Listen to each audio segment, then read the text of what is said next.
Hello दोस्तों, मेरा नाम है उमेश कारे। मेरे यूट्यूब चैनल का नाम है परफॉर्मेंस मैनेजमेंट इन मैन्युफैक्चरिंग।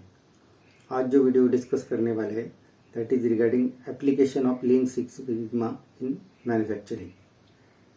मैन्युफैक्चरिंग सेगमेंट में डिफरेंट इश्यूज को फेस करना पड़ता है। That is customer complaint, cost reduction, customer return, then in house rejection at customer and in the PPM, then new product development time, ये सब issues पर अगर application करना रहेगा यानी कुछ इम्प्रूवमेंट करना रहेगा तो lean six sigma is the very best tool for the application. इसमें लीन और six sigma these are the different tools. Six sigma is related to the variation and problem solving, root cause analysis and problem solving, and lean is regarding the elimination of the waste in the manufacturing process में जो wastage रहता है यानी time या handling या work utilization of the manpower, इस सब के लिए lean is the best tool. Lean से प्रोसेस जो होता है वो फास्ट होता है और प्रोडक्ट डिलीवरी टाइम कम होता है, यानी raw material purchase to the delivery time, ये जो लीड टाइम है ये कम हो जाता है। सो इसका एप्लीकेशन कैसा होता है मैन्युफैक्चरिंग में, इस पे बात करेंगे। सो इनिशियली बात करेंगे सिक्स सिग्मा पर। सिक्स सिग्मा का एप्लीकेशन मैन्युफैक्चरिंग में ऐसा होता है कि मैन्युफैक्चरिंग में जो प्रोसेसेस रहता है उसका हर एक का एक डिस्ट्रीब्यूशन रहता है, that is called as a standard distribution. ये इसके साथ में हमने एक इमेज शेयर किया है। इसमें आप देखते हो कि जो प्रोसेस है उसका अगर आप डायमेंशनल वेरिएशन अगर मेजर करोगे और अगर प्लॉट करोगे तो आपको दिखाई दे रहा है it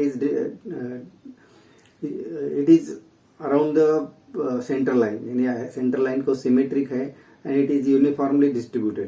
this is the normal process distribution.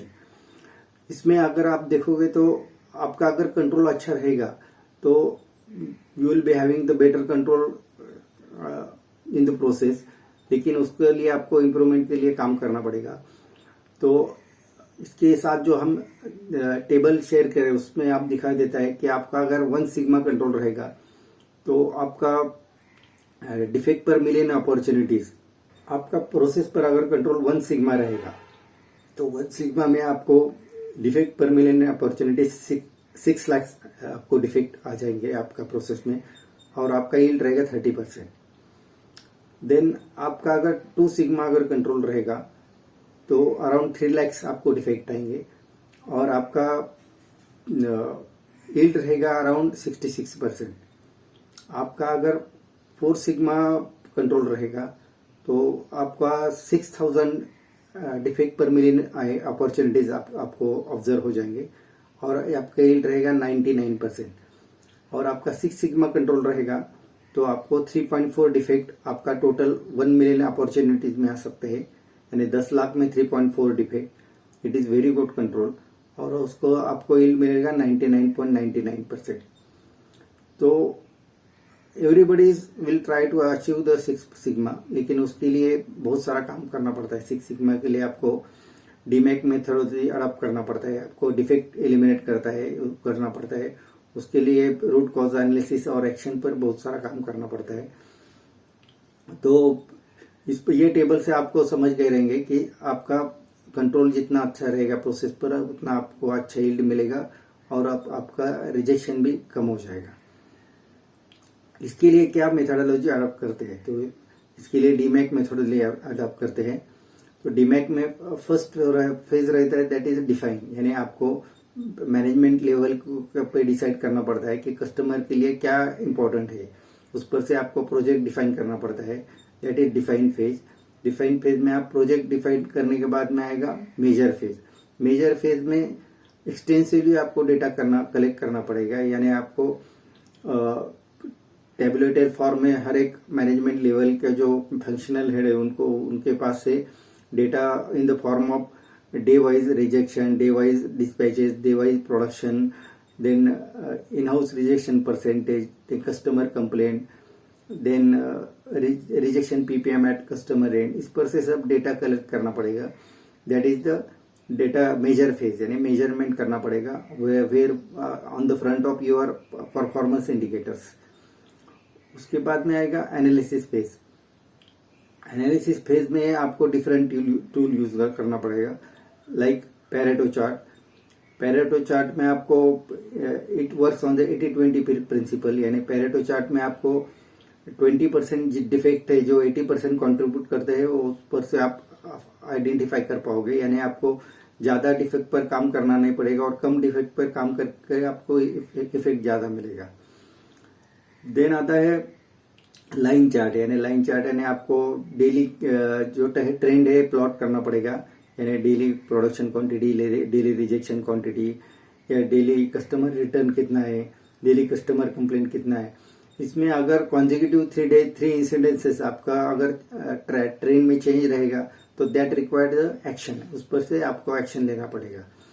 Then आता है bar chart. Bar chart use होता है जनरली कि आपका मंथ टू मंथ कंपैरिजन रहेगा, उस पर से आपको वो बार चार्ट पर एनालिसिस करना पड़ेगा. उस पर से आपको समझ में आएगा कि लास्ट मंथ में कैसा परफॉर्मेंस है और दिस मंथ कैसा परफॉर्मेंस है.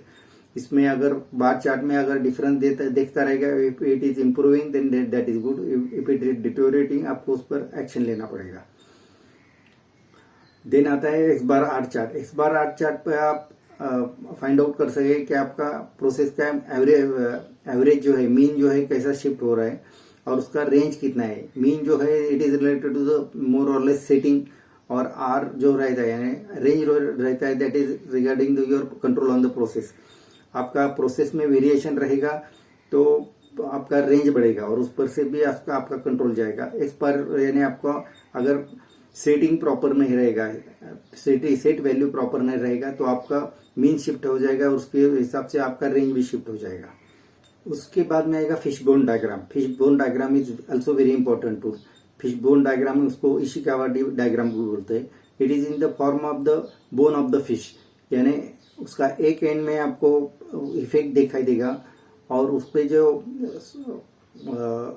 लाइन्स दिखाई देते हैं बाइफरकेटेड लाइन, उसको आपको कॉजेस उसमें क्या क्या है अफेक्टिंग कॉजेस वो प्लॉट करना पड़ेंगे. तो आप इसमें देख रहे हैं कि ब्रेनस्टॉर्मिंग पर से आपको डिफरेंट कॉजेस आइडेंटिफाई हो जाएंगे कि कौन से कॉजेस जो है affecting to the your problem. और बाद में जो कॉजेस है उसके बाद में उस पर ब्रेनस्टॉर्मिंग करना पड़ेगा. ब्रेनस्टॉर्मिंग करने के बाद में उसको स्कोरिंग मेथड अडॉप्ट करके कि जो कॉजेज बहुत ज्यादा सिग्निफिकेंट है उस पे उसको ज्यादा वेटेज यानी उसको ज्यादा मार्क्स देके उसको आइडेंटिफाई करना पड़ेगा. यानी जो कॉज में ज्यादा इफेक्ट है उसको ज्यादा मार्क देख के आपको उसको आइडेंटिफाई करना पड़ेगा कि these are the major important causes.